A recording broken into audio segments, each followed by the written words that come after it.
Good afternoon. Today I'm going to be reviewing the Atowak Ettore Drift. This watch is available from atowak.com for €800. So firstly, let's look at the box that the watch comes in, and then I'll talk you through the specifications of the piece. So the watch comes in this plastic watch box, which is vinyl or PU leather coated. As you can see, tanned grain finish, which does look like genuine leather, albeit it is made from vinyl or PU leather. Stitching around the perimeter, and the flap to the lid is debossed with the Atowak logo, and as you can see, white stitching around the perimeter. Now, there's room for improvement with regards to the build quality and quality control, because you can see some of the stitching has double lines, which is an error, and also there is some loose stitching and also fraying to the stitching, as you can see, and this is not acceptable. One can be magnanimous about these kind of defective build quality and QC issues if this were a low tier piece between €0 and €500 respectively, but this is a mid-tier piece. Mid-tier is €500 to €5,000, and at €800 this is well within the mid-tier. So if you look at the top of the stitching, you can see some of the lines of the stitching aren't straight, there is some loose stitching, some fraying, and really this needs to be tightened up. So there's room for improvement. It does have potential. They do deserve credit for not using the less expensive default option of a cardboard watch box at this price point. Of course, that would be wholly unacceptable, but this just isn't finished to a mid-tier level. So they've got the right idea with the presentation, but it's just the execution of it is not satisfactory. There's a ribbon pull on the flap lid, and one can easily get good purchase with one's index finger and thumb to open it. On the left hand side there's also a ribbon, and this prevents the flap from opening too far. The interior is upholstered with contrasting orange velour fabric to a good standard, and as you can see they've done a good job of the upholstery of the interior. There's a slot on the right hand side which houses the items which I'll show you, and in the centre of the base there's a cutout which houses this padded pillow cushion. Padded pillow cushion is also upholstered with contrasting orange velour fabric to a good standard, and this is a snug fit inside the base, so it does a good job of protecting the watch in shipping from any damage, and the presentation is good. So they just need to tighten up the build quality and quality control. With regards to items that come with the piece, this card welcomes you to Atowak VIP Club. On the reverse, it invites you to share images of your piece on social media and also tag it at Atowak Watches and use the hashtag Atowak. It also invites you to join the Atowak VIP Club, and that will give you 20% off with a coupon on the site, and also you can enter a competition to win a $500 gift card to be used on atowak.com. So good to see that's included. One also gets this card which details a novelty or new release, which is called the Core.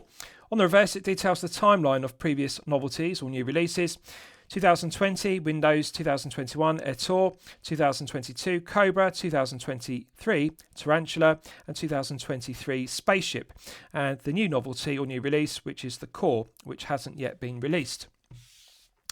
One also gets this owner's instruction manual in the form of a booklet, clear concise diagrams. The instructions are in English, and it details the operation of the movement used, which is a modified Miyota Caliber 9015 automatic. And lastly, one also gets this plastic card, which is the warranty card. On the reverse, there's space for the retailer or dealer to stamp it. You can fill in the model number and also the date of purchase. There's also a QR code which can be scanned with your Android or iPhone to download the terms and conditions of the 2-year international warranty and activate it from the date of purchase. Now, as an alternative, you can also download the terms and conditions of the 2-year international warranty from the Atowak website, atowak.com. I'm pleased to see 2 years of warranty, which is mandatory. It's the industry standard for mid-tier pieces between €500 and €5,000 price point respectively. As I've detailed, this is €800, well within the mid-tier.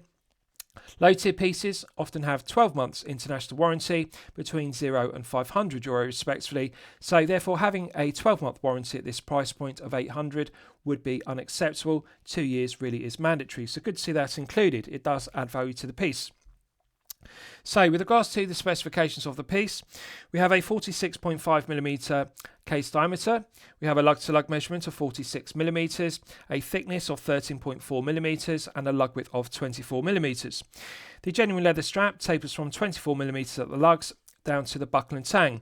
Solid 316L grade stainless steel buckle and tang, brush satin finish to the top side, underside and flanks, and then black PVD coated on top of the brush satin finishing.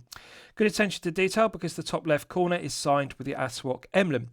Good heavy gauge to the 316L grade stainless steel, no sharp edge to the top edge or the corners, and also the undercuts to the flanks have good curvature, nice heavy gauge but also deburred, so no sharp edges to scratch the wrist. Two keepers on the strap. First one is fixed, second one slides as one would expect. Both keepers are correctly proportioned, as you can see, and they do give plenty of adjustment. There are enough holes in the strap to size this from a minimum 6-inch wrist size to a maximum 7.5-inch wrist size. Now, credit where credit's due. I was critical of the loose stitching on the watch box, but on this genuine leather strap, which is a padded leather strap, the contrasting red stitching around the edge is good. No loose stitches and the alignment is correct. Does add interest to the matte black grained leather. It's calf leather, and although it is a padded strap, it's thicker at the spring bar end, gradually tapering down to the buckle and tang end. It is surprisingly soft and supple. So it's as soft and supple as a Halloween shell cordovan strap, alternatively Hirsch calf leather strap, which are some of the best in the watchmaking industry. Underside has a contrasting tan liner, perfectly smooth. This enhances comfort level and feel good factor, and contrasting white stitching again is excellent. No loose stitches, no fraying, so quality of the stitching to the strap is good versus the poor quality on the watch box. Also, I'm pleased to see the correct decision of a quick release stainless steel spring bar versus a standard stainless steel spring bar, because that negates the need for a spring bar tool. This is particularly beneficial in the absence of pierced lugs with holes in the lugs, because often with black PVD coated stainless steel cases like this, there's a risk of slipping off the spring bar with standard spring bars and therefore scuffing and scratching the black PVD coating. I personally use Kapton polyamide tape to prevent this when exchanging a strap or bracelet on a black PVD coated piece, but nonetheless, with a quick release stainless steel spring bar, one doesn't need to worry about that because it makes it easier to withdraw the spring bar from the internals of the lugs. Correct decision. Also good attention to detail, because on the buckle and tang side we have the Atowak emblem, which is debossed to a good standard. So they've done a good job of finishing to the strap on the top side and the underside, and it is soft and supple even though it is padded. So just bear with me, I'll do it back up and then I'll continue. So the case is made from solid 316L grade stainless steel, and then it's mirror polished, and then it is black PVD coated. Quality of the black PVD coating around the top edge of the case is excellent. Absolutely flawless mirror polishing beneath the black PVD coating, and that has the effect of a glossy finish to the PVD coating. And then on the undercuts, it's also mirror polished to a flawless standard and then black PVD coated. So they've done a very good job. This left-hand flank, or this left-hand portion on the front of it, is longitudinally brushed satin finished and then black PVD coated. This gives a more matte finish to it, which adds interest because there's a difference in the finishing. This area, which looks like a bezel, but it's actually part of the case, is glossy, rather like enamel black, but then this area here on the left hand flank is brushed satin finished. So nice contrast of finishing. Curved lugs also are brushed satin finished, and then they are black PVD coated, and there are slight recesses or scallops on the left and the right hand flanks, and again that adds interest. So the case is very well finished. Quality of the black PVD coating is excellent. This pink outline around the left hand portion of the front of the case is actually fully lumed, and it glows pink in the dark, and we'll test that in the lume test.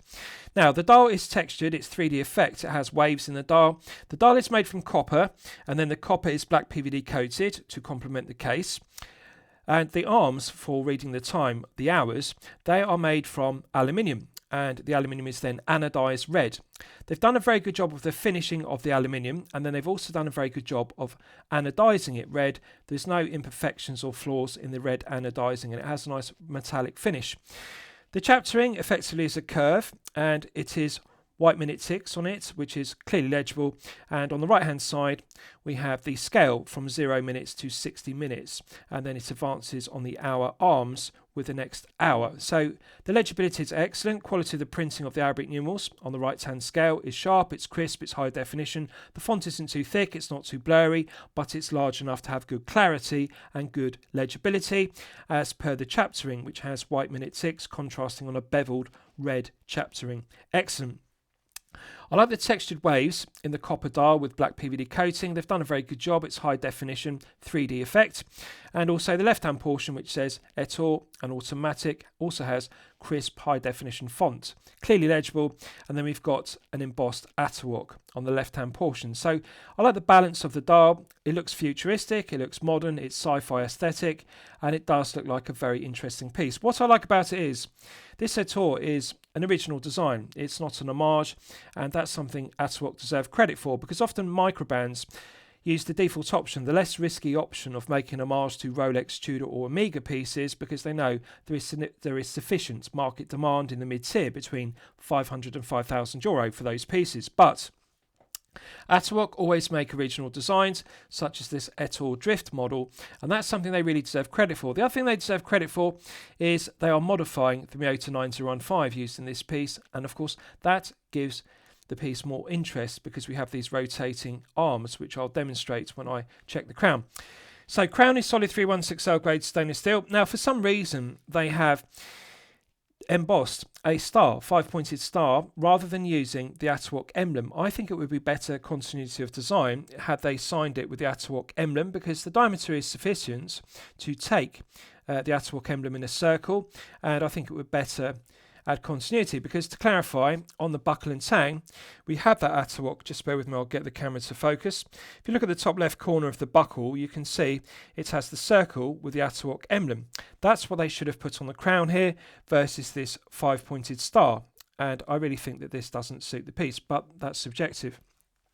Solid 316L grade stainless steel, nailed finish, correctly proportioned, and again black PVD coated to a good standard with a contrast of matte and glossy finish. Now, this does take some getting used to, but once you become accustomed to it, it's not a problem. Usually with pieces, because most collectors, the majority of collectors are right-handed, therefore they wear their piece on the left wrist, and therefore the default position of a crown is at 3 o'clock for manual winding, setting the time and setting a date complication, for example, with the right hand. This has the crown on the left-hand flank, and of course this will suit you if you are left-handed and you wear your piece on the right wrist, but for the majority of collectors I think they should have reversed this piece, and they could have done that quite easily by having the minute scale on the left-hand portion and therefore have the crown on the right-hand flank, which is the default position, but they've decided to do this for some reason to make it different. But nonetheless, one rotates the crown in the same clockwise direction, so it's a pushable crown providing an effective hermetic seal to 30 meters. As it's a pushable crown versus a screw down crown, one doesn't need to unscrew it in order to manually wind. So rotating it clockwise manually winds the Miyota caliber 9015 automatic to its maximum 42-hour power reserve, and it feels silky smooth. This is one of my favourite calibers. You'll know this from my previous reviews. My two favourite Miyota calibers are the 9015, which is the date version, and the 9039, which is the no date version of the 9000 series. And I particularly like the 9039 because it has a low hand stack height on the cannon pinion, which is beneficial for making pieces very low profile. But the 9015 is technically excellent, very smooth, and it feels significantly smoother than manually winding an 8215, 8315, which are lower grade 8000 series. It feels smoother than manually winding an NH35A. Also feels smoother than manually winding an SW200-1, so that's something I like about it. And one can feel the tension in the mainspring gradually building up. Now, although it's a 9015 versus the no-date version, the 9039, when they modify the 9015, they delete the date complication. You can see there's no date wheel, and they also delete the phantom date setting position on the crown. So there is no 2 clicks. There is no phantom date, which is good. So pulling it out to the first click is the final click. There is no phantom date, and therefore when you rotate the crown clockwise and anti-clockwise, we're now in the time setting position. This does hack the movement, albeit we cannot see that because there is no second hand, so we can't see a second hand stop, and we can't set the piece precisely to the second as per a 3-hander watch. But nonetheless, hacking still remains, even though they delete the date complication. So rotating the crown anti-clockwise advances the arms clockwise, and rotating the crown clockwise causes the arms to rotate anti-clockwise. So that does take some getting used to. So how do you read the time? Well, it's very easy, it's intuitive. So for example, we'll start off with 12:30. So if you look at the arm now, you can see on the anodized red arm, which is made from aluminium, we're now at 12 for 12 o'clock, and the pointer, the triangle tip, is pointing at 30 minutes. So we're now at 12:30, half 12. And if I rotate the crown clockwise, this brings it back to 0. So we're now at 12 o'clock, and then as it advances, 12 round to 12:30, 12:45, and then when it gets to 60 minutes, you'll see the 1 hour for 1 o'clock then starts on the 00 at the scale. So 1 o'clock begins, 1:30, 1:45, 60 minutes, 2 o'clock then begins. So it's intuitive. It does take some getting used to, but once you become accustomed to it, you start to look at the right hand portion of the dial and you look for the 2 Arabic numeral, for example, and then you register the pointer on the scale from 0 minutes to 60 minutes in the hour. And it actually becomes very easy to read, as easy to read as a 3-hander watch with an hour, minute and second hand respectively. So it feels smooth. Now in terms of smoothness, it feels exactly the same as setting the time on a 3-hander watch powered by the 9015. There's no discernible difference. It feels smooth, doesn't feel rough or gritty, doesn't feel too stiff. It's got that refined, balanced feel to it, and it just feels like rotating the minute and hour hand on a Canon pinion on a standard 9015 powered piece. It doesn't feel heavier, doesn't feel lighter, and it feels just as smooth, both clockwise and anti-clockwise. I like that it has hacking, and I like that it's responsive. Now, in terms of backplay, although it's a modified 9015, they haven't increased the backplay of the meshing in the gearing, which is beneficial. So, for example, when you rotate the crown clockwise and anti-clockwise, you don't need to take up a lot of slack. These anodized red arms, which are made from aluminium with the Arabic numerals for the hours, you don't need to rotate the crown clockwise and anti-clockwise a lot, clockwise and anti-clockwise, to take up the slack. There's an almost immediate response. When you look at the pointer registering on the minute scale on the right-hand side, it feels just the same as setting the time on a minute hand against a chapter ring, for example, or applied indices. It's got that kind of feeling. So it feels good. They modify it to a very good standard, and they deserve credit for that because it does significantly increase production cost per piece and therefore diminishes profit margin per piece. But from a collector's perspective, one is getting a modified 9015. Something I want to clarify because it is important, and I will reiterate this when I discuss the movement in detail. The standard versions of the Ettore Lite, all models, all colour versions, they are powered by an 8215, which is modified.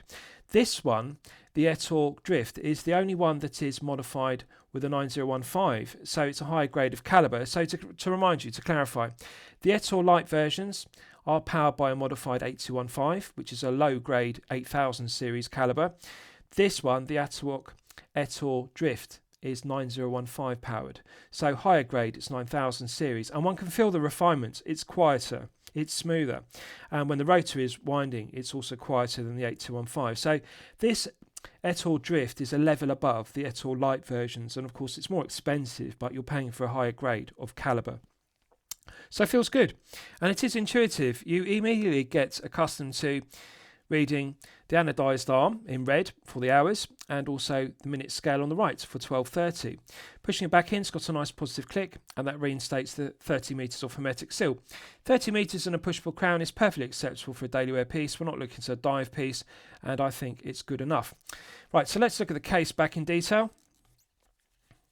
So, screw down case back provides an effective hermetic seal to 30 metres. Now, they've made a mistake here, and why do I say mistake? Well, it's a screw down exhibition case back, which is good, but the milled slots are deburred and chamfered very well, and then what they've done is they've black PVD coated it. That's the mistake.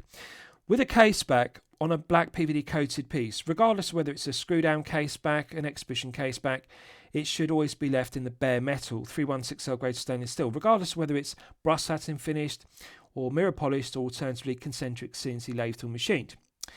The reason why I say that is because this is an area of the piece which is in constant contact with the wrist. It's rubbing against the skin on the wrist, and therefore, of course, inevitably, this black PVD coating on the stainless steel portion of the exhibition caseback, it's going to rapidly wear off. And that's the reason why the majority of black PVD coated pieces have a bare metal 316L grade stainless steel caseback, regardless of whether it's exhibition or solid. They always leave it not black PVD coated on the stainless steel portion, because most brands, most mid-tier brands and micro brands appreciate the problem. The black PVD coating is going to wear off. It's not a problem on the top of the case, the flanks of the case or the underside of the case, because they're not in direct contact with the wrist 8 to 12 hours per day. They're not constantly rubbing against the wrist, and the friction isn't going to wear it off. That's the point. But with this case back, yes, this is in constant contact with the wrist. And of course, wearing it 8 to 12 hours per day, although the skin is not particularly abrasive like sandpaper, it is going to wear off the black PVD coating. They should have left it bare 316L grade stainless steel. Yes, initially the black PVD coating does complement the case, but of course after time when it wears off it doesn't look good because the base metal shows through, the silver 316R grade stainless steel. Easy to correct, they simply don't black PVD coat the case back. So I'd like to see them do that, but milled slots are Deburn and chamfered. What I like about it is the glazing, which is sapphire crystal, does a good job of displaying the calibre, which is a modified 9015. The rotor is signed with the Atowak emblem in silver, and they've made the rotor black, which is glossy black, which looks very aesthetically pleasing. Also displays the main plate, which has milled stripes, which are rather like Coats de Genève, alternatively Geneva stripes, and it's good. This is a level above the 8215 used in other Ettore light models. This Ettore Drift is the only one powered by the 9015, so it's a level above the aforementioned. So specification is engraved around the circumference and also the water resistance rating, 380M, and also says Sapphire, Ettore Limited, so it's good. They've done a good job of the engraving, and the reference number of the piece is also laser etched into the head of the piece. Now, the other thing I want to remind you of, the Drift model is a limited edition of 500 pieces, and they're numbered. So this one is number 272 of 500, and they have laser etched 272/500 to denote that. So one of 500 pieces, and of course this will particularly appeal to Atowak collectors, or specifically Atowak Ettore collectors, numbered 500 piece limited editions, highly collectible. So caseback is well executed. What I like about it is it's very flat. It's very low profile, and although this does have a flat sapphire crystal in the front with AR coating, what I like about the case itself is not too deep, it's not too thick. Even though it's modified, they do have these anodized arms sitting on top of the cannon pinion, which of course adds thickness. It's modified, but it's still only 13.4, and that's the benefit of this only being 30 metres. Had they made it 50, 100 or 200, of course they'd have to use thicker sapphire crystal glazing in the front, thicker sapphire crystal glazing in the back. The case back itself would need to be thicker because the stainless steel portion would need to be deeper, and of course 30 metres is the minimum, but the benefit is the sapphire crystal glazing can be thin and the stainless steel portion can be thin. Just look how flat it is. It's not a deep bubble back case back one would get with an NH35A powered piece or an SW200-1, for example. The 9015 is thin, and the benefit is the rotor needs minimal clearance between the underside of the sapphire crystal and the rotor without it fouling. You can see it looks like it's almost touching. It's very close. Tolerances are tight, and of course the case back is very thin as a result. Excellent. They've done a good job of finishing it. Feels perfectly smooth, doesn't feel rough, doesn't feel sharp, and the sapphire crystal glazing is perfectly flat, so this enhances comfort level. The underside of the head of the piece is mirror polished and then black PVD coated, and the effect is one gets this glossy finish, which is rather like glossy enamel black, alternatively a ceramic finish, but it's actually mirror polished and then PVD coated to look like solid ceramic. Looks very good. I like it. They've done a very good job of the finishing, and also the black PVD coating is flawless. Right, so I'll give you a wrist shot. Now just bear with me, I'll remove my Concord 40. So as I've detailed, this fits a minimum 6-inch wrist size up to a maximum 7.5-inch wrist size, and I'm not going to be critical of that because it doesn't fit my 8-inch wrist, but it will fit the majority of collectors, and one has to be magnanimous because the majority of collectors have a 6 to 7.5-inch wrist size. So I can do up the strap, and as you can see I can just engage it in both of the keepers, the first fixed keeper and the second sliding keeper, as you can see. But this is tight on my wrist. I can't slide an index finger beneath it, which is the correct sizing method, so therefore realistically 7.5 inches is the maximum for comfort. If this were half an inch longer, yes, it would fit my 8-inch wrist comfortably. It does fit, but it is tight. There are enough holes in it to size it down to a 6-inch minimum up to a maximum 7.5-inch wrist size. 8 is the absolute maximum, but it's tight on my wrist at 8. That's something to note. Wrist presence is good. Now, it does dominate the wrist, and needless to say, it's a large piece with wrist presence.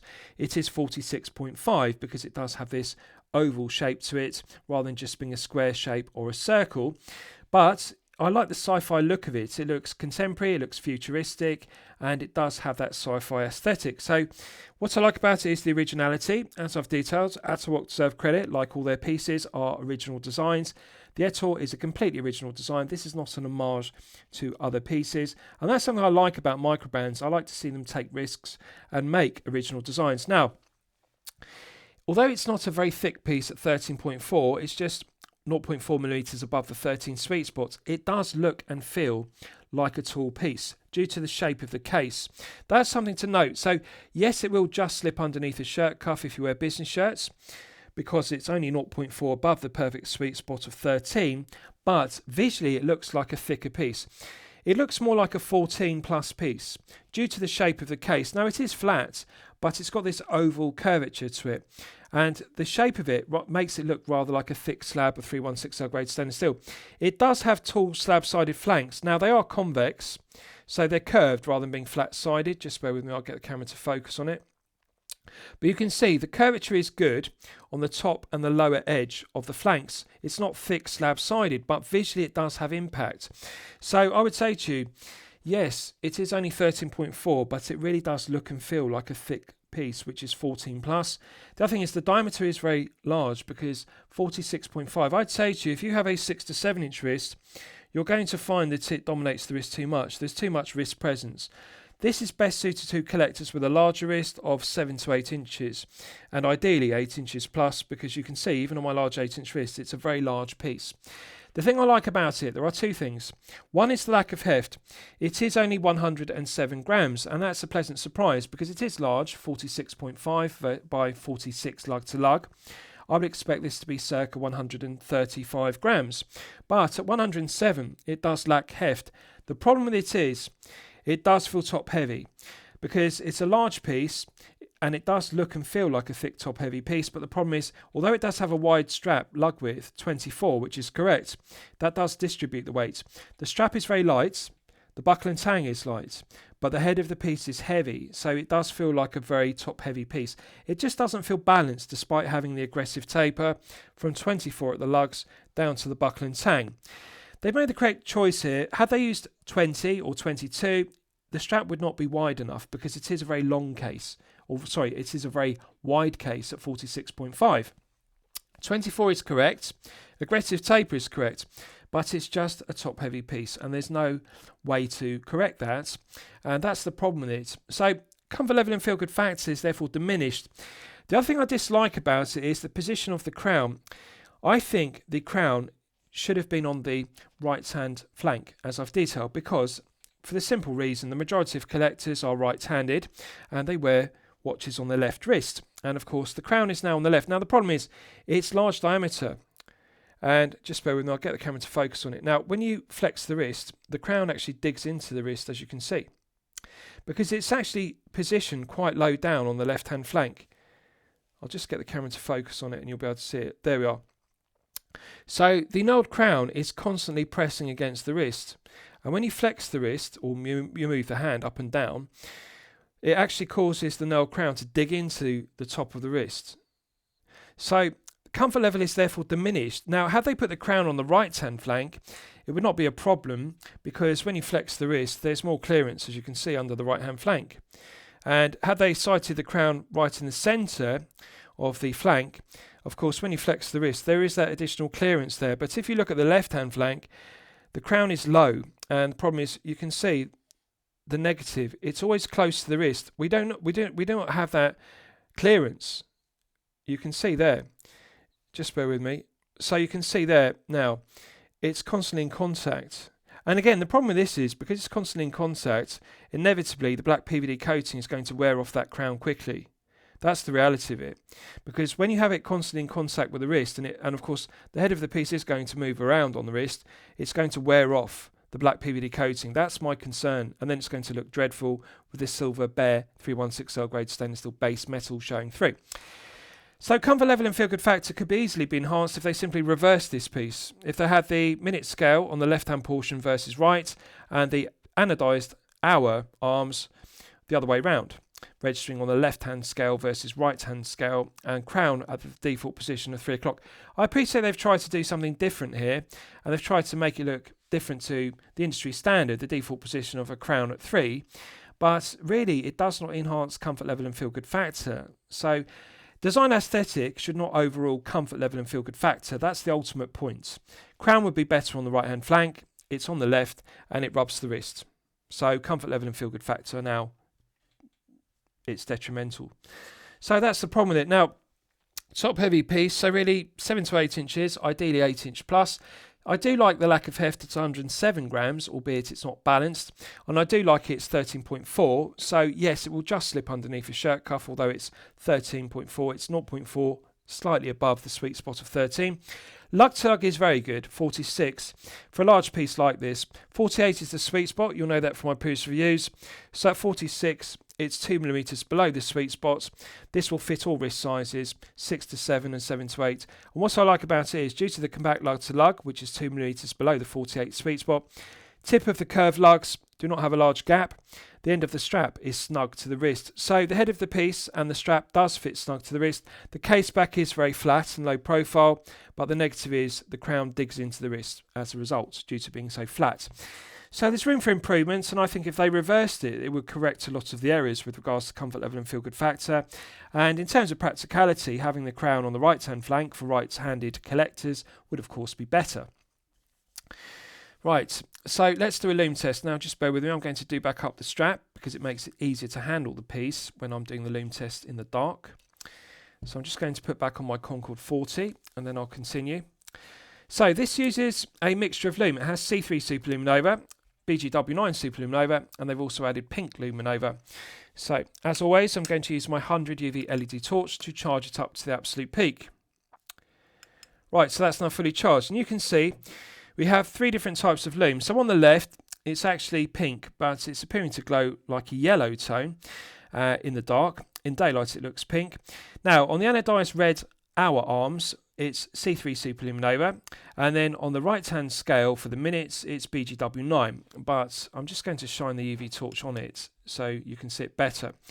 So on the left, they've loomed the case, as you can see, the left hand flank of it and the top of it with this outline around the perimeter of it. In daylight, it looks pink, but in the dark, it's glowing a yellow tone.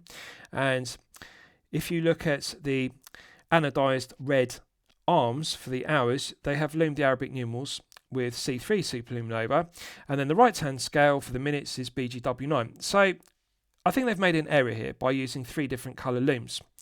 What they should have done was just use one, C3 or BGW9 throughout, but not a mixture, because we've got green Arabic numerals. I'm just actually going to move the hour arms into a better position, so I'll move it at 12:30 and you'll see it better. If I tilt it, you can see it better. You can see the hidden Arabic numerals there. They're all green C3. So we're now at 12:30. And point I'm making is, so Arabic numerals on the hour arms are good. That's 5 to 6 layers, so I'm not critical of that. But the minute scale from 00 to 60 seconds, 60 minutes on the right hand scale, yes, when I apply the UV light to it, it looks good. But when I take it away, it fades immediately to nothing. Potency of the exciter is lacking on the BGW9. We're not looking at 3 to 4 layers. I think we're looking at a maximum of 2 to 3, certainly not 5 to 6. They really need to put 5 to 6 layers on the right hand minute scale, regardless of whether it's C3 or BGW9. 5 to 6 is mandatory. We're not looking at a low tier piece here between €0 and €500. This is a mid tier piece. That's €800. It's wholly unacceptable. Now, if you look at this outline, which is pink in daylight and it's glowing yellow or orange in the dark, you can see it does add interest to the case.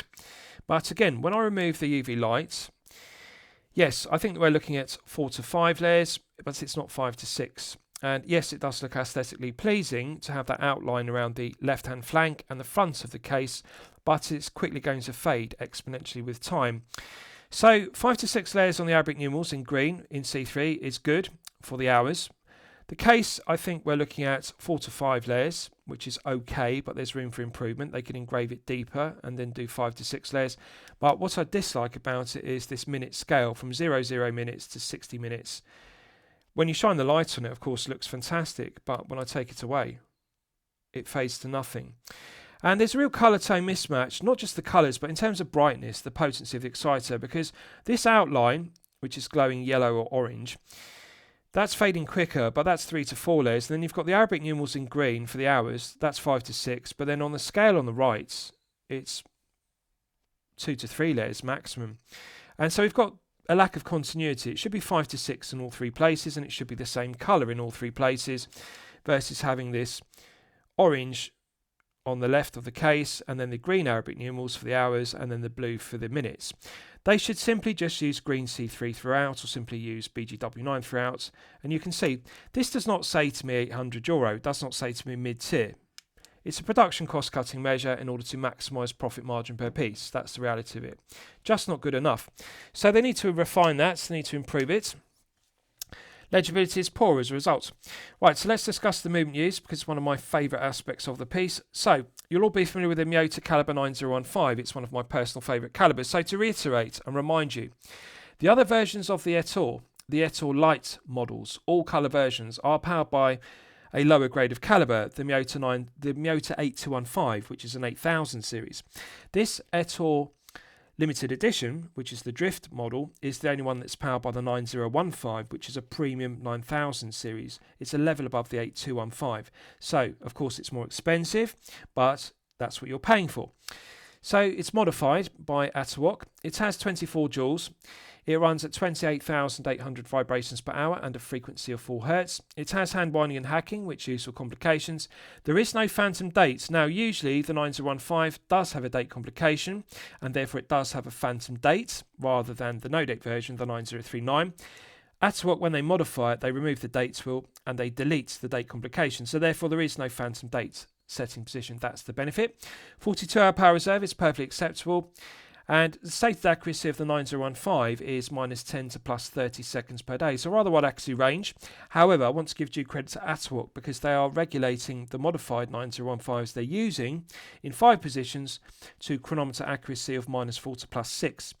When fully wound to its maximum 42 hours, this one is running consistently at +4 seconds per day.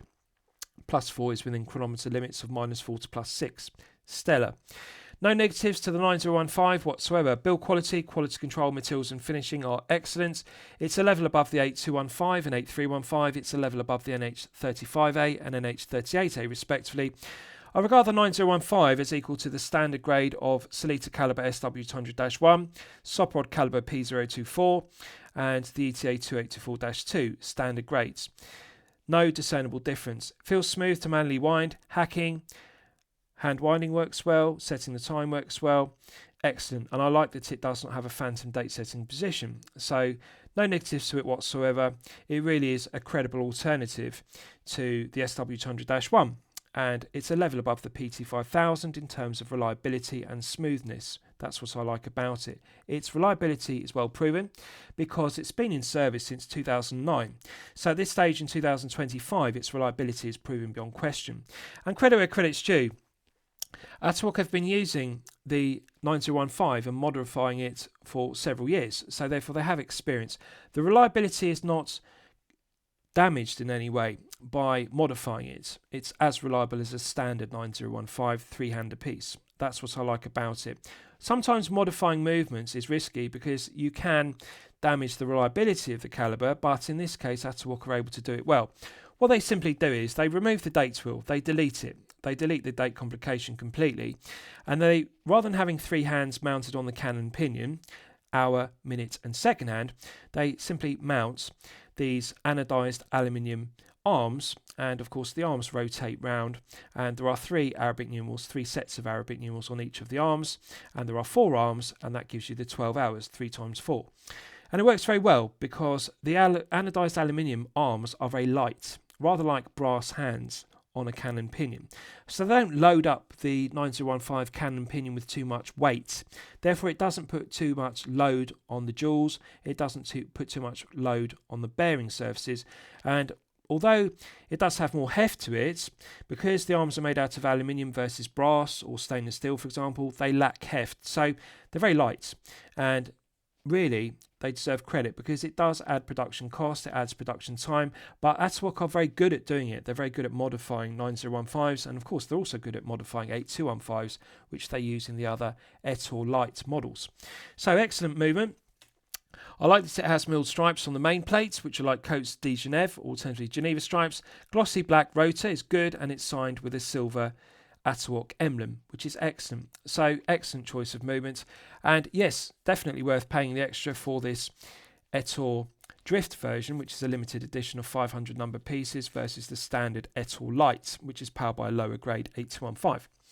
So last I'll summarise the piece. What do I think of it overall? Well, when I'm considering reviewing a watch on my channel, the watch meet two criteria. It should be both excellent quality and excellent value at the respective price point. So mid-tier piece, mid-tier is €500 to €5,000. €800 is the price for this piece. I'm going to declare it good quality, and I'm going to declare the value as okay. The reason why I say the quality is good and not excellent is because the shortcoming of the Lume. They shouldn't use 3 different colours, but regardless of that, that's subjective. Even if they use 3 different colours, orange, green and blue respectively, they need to make it 5 to 6 layers on the case, 5 to 6 layers on the hour arms, 5 to 6 layers on the scale for the minutes. It's wholly unacceptable at €800 price point in the mid-tier to have anything less than 5 to 6. It's mandatory at this price point. One could be magnanimous if it were a low tier piece. This is not low tier. 800 is well within the mid-tier. So they need to do that with a V2. Now the other thing is, overall, the quality is good. Build quality, quality control, materials and finishing. And yes, I do appreciate this is powered by a 9015, which is a level above the other Ettore light models with the 8215. That does add value. So one has to factor that in, the higher grade of calibre. So the value is okay. The reason why I say it's okay and not excellent value is simply because this does face some stiff competition from other mid-tier brands and other mid-tier micro brands. That's €800. Now, I appreciate its original design. It's not an homage to Rolex, Tudor or Omega as per other mid-tier brands and mid-tier micro brands, but nonetheless, the 9015 is the correct choice of movement at €800. The other alternative would have been the SW200-1. Microbands are using that at €800, but it doesn't really have the edge over them. That's the point, because it is nothing special to see a 9015, albeit modified, at the €800 price point. If this were lower, if this were €500, then I would upgrade it to good quality and good value, or excellent quality and excellent value. At €500, yes, because one has to appreciate it's modified. That does add cost. But at €800, this would really need to have the SW200-1, the P024 or an ETA 2824-2 and then modified, because that would justify the €800 price point.